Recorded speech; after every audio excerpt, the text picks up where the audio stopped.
Hello नमस्कार। मैं अमोद कुमार सोलंकी। आज हम चेक करते हैं कुछ नेशनल बैंकों के बारे में, क्योंकि इन बैंकों का कल कई दिन से अपन लोग चर्चा कर रहे हैं पेटीएम के बारे में, और उसका भी रेवेन्यू वगैरह देखा, मॉडल देखा, सब चीज़ें देखी। आज अपनी कुछ इंडियन बैंक हैं, नेशनल बैंक, जैसे पंजाब नेशनल बैंक का एक एग्जांपल लेते हैं। देखिए, एक तो शेयर का प्राइस देखो, ओवरऑल दिखाता हूँ मैं आपको।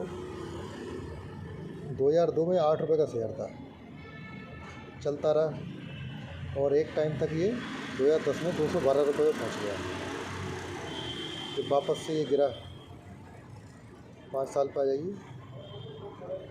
5 साल के टाइम फ्रेम में देखें तो ये लॉकडाउन में लगभग ये 30 रुपये का हो गया था। उससे पहले था ये 80-90 रुपये के आसपास। काफ़ी टाइम तक रहा ये 30 रुपये के आसपास, ये देखिए 2022 तक। लेकिन जब इसने ये चाल पकड़ी तो ये आज पहुंच गया 125 रुपये। अब इसके बारे में कुछ और चीज़ें देखते हैं नीचे बैंक के बारे में। देखिए, एक्सपर्ट की रेटिंग भी इसमें देखेंगे ना तो 44% है, यानी कि आप खरीदो, आराम से रख लो, बढ़ता रहेगा, धीमे धीमे कर लो। 52 वीक्स का हाई देखोगे इसका तो 44 रुपये है, यानी कि एक साल पहले 44 रुपये के आसपास था। अगर किसी ने इसमें पैसे लगाए होते तो ये आपके पैसे डबल से ज़्यादा हो जाते। ठीक है। मार्केट कैप देखो कंपनियां कितना है बैंक का, पीएनबी का 1,38,133 करोड़ का है। डिविडेंड यील्ड भी देखिए, डिविडेंड थोड़ा सा कम दे रहे हैं ये, ठीक है ना, 0.52% है। और दूसरी बात ये देखिए, रिटर्न ऑन इक्विटी 7.8, अच्छा रिटर्न निकाल रहे हैं ये। ईपीएस भी इनका ठीक है, 7% के आसपास है। डेट टू इक्विटी रेशियो देखिए नील। इसका मतलब ये है इनके पास में आउटर कोई लायबिलिटी ही नहीं है बैंक के पास में, ठीक है ना। और ये फेस वैल्यू इसका 2 रुपये का शेयर है और आज की तारीख में ये 125 चल रहा है, यानी कि अगर ये 30 रुपये के आसपास था और किसी ने लिया होता तो आज इसकी चांदी हो जाती। अब ज़रा इसका प्रॉफिट की बात करें, क्या कमाई धमाई कर रही है बैंक देखा जाए। अभी ये दिसंबर 3rd क्वार्टर एंड हुआ है ना, रेवेन्यू देखो 30,527 करोड़ का है 3 महीने के अंदर, अक्टूबर नवंबर दिसंबर 3 महीने में। प्रॉफिट देखिए कितना है,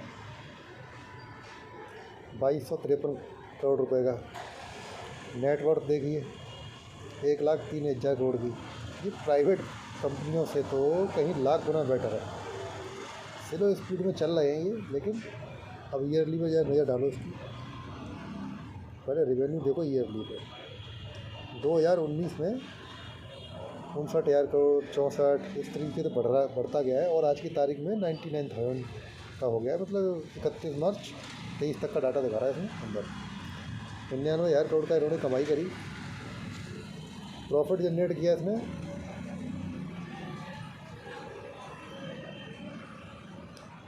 3359 करोड़ का। लास्ट ईयर ज़्यादा था, 22 में ज़्यादा था। और ये 19 में देखिए 10,000 करोड़ के लॉस से निकल के कंपनी को आना कितना बड़ी बात होती है। आप इसमें देखेंगे 10,000 करोड़ से प्लस में आने का मतलब है इन्होंने 10,000 करोड़ तो वो कमाए जो लॉस हो रखा था इनका, और उसके बाद में ये देखिए ये कमाई करी है इन्होंने, ठीक है ना। 4 और 3 7, 7 और 3 10, ठीक है ना, यानी 20,000 करोड़ की इन्होंने रिकवरी करी हुई है 5 साल में। लेकिन लोग इनमें पैसा नहीं लगाते, पैसे लगाएंगे इधर उधर की कंपनियों में। नेटवर्थ देखो कितना है, 1,03,000 करोड़ का, ठीक है ना। और कितना पुराना बैंक है, 1894 में इस्टेब्लिश हुआ है पंजाब नेशनल बैंक। ये देखिए प्रमोटर का शेयर होल्डिंग देखिए कितना है, 73%, यानी 73% इसके जो फाउंडर मेंबर थे उन लोगों के पास में है, या कुछ गवर्नमेंट नॉमिनी होंगे उनके पास में होगा, ठीक है। रिटेलर के पास में 10% का है इनका। अदर डोमेस्टिक इंस्टीट्यूशन के पास में, जैसे इंडिया के बड़े म्यूचुअल फंड वगैरह हैं, उनके पास में देखिए कितना है, ये कुछ 5% के आसपास है, डोमेस्टिक इंस्टीट्यूशन के पास में 9% के आसपास है, और बहुत ही थोड़ा सा अमाउंट जो है वो 3% के आसपास फॉरेन इंस्टीट्यूशन के आसपास है, पास में है।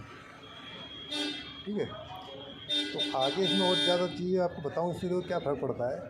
अगर प्रमोटर के पास में 73% है तो दैट मीन्स क्या है कि जब ये बहुत ज़्यादा शेयर बेचेंगे तब कहीं जाके इसमें बिकवाली आएगी। ठीक है ना। अब पब्लिक के पास में क्या, पब्लिक के पास में मात्र 10%, रिटेलर के पास में ये वाले, ये देखिए ये 10% है मात्र। ठीक है ना। ये कैटेगरी वाले जो लोग हैं ना, छोटे छोटे, ये बैंक के शेयर को मैनिपुलेट नहीं कर सकते, ये हिला नहीं सकते इसको कि आप सोचें कि एकदम से परचेजिंग करने लगे हैं। परचेजिंग क्या करेंगे, वो 10% में बाई सेल हो रहा है बस, ये तो अपना रख के बैठे हुए हैं। प्रमोटर तो अपना बेच ही नहीं रहे हैं। ट्रेडिंग जो हो रही है वो केवल ये 10% की हो रही है। म्यूचुअल फंड लॉक करके बैठे हैं, फॉरेन FI लॉक करके बैठे हुए हैं, डोमेस्टिक लॉक करके बैठे हैं। तो यही रीज़न है कि ये बढ़ता है प्राइस, लेकिन धीमे धीमे बढ़ता है। और फिर एक बार जो क्राइटेरिया सेट कर देगा ना ये, आप देखो ऊपर आओ, मैं वो दिखाता हूँ उसमें। ये देखिए ये बढ़ रहा है। अगर मैं 1 साल का देखें ना, 1 साल में 144% बढ़ा है। ठीक है। और 1 महीने में तो चलो अभी तो बुलिश ट्रेंड की दिखा रहा है ये। अगर मैं ओवरऑल 5 साल का देखूं, 5 साल में 70% के आसपास है। भाई 5 साल में 70% का रिजल्ट भी बहुत होता है। इतना तो आपको FD में भी नहीं मिलता कहीं। और देखिए ओवरऑल 2008 में लिस्टेड हुई थी ना ये कंपनी है, 2002 में, 24 साल में यानी 25 साल में 1358 रुपये, यानी आपने 1 रुपया लगाया होता तो आपके 1358 हो जाते थे। ठीक है ना। तो ये है, मतलब कुछ स्ट्रॉन्ग चीज़ें हैं। F&O में भी देखिएगा इसका, F&O में पोजीशन दिखाता हूँ क्या चल रही है। ये देखो बुलिश ट्रेंड चल रहा है, बताइए सबसे टॉप पहुँचने वाला है।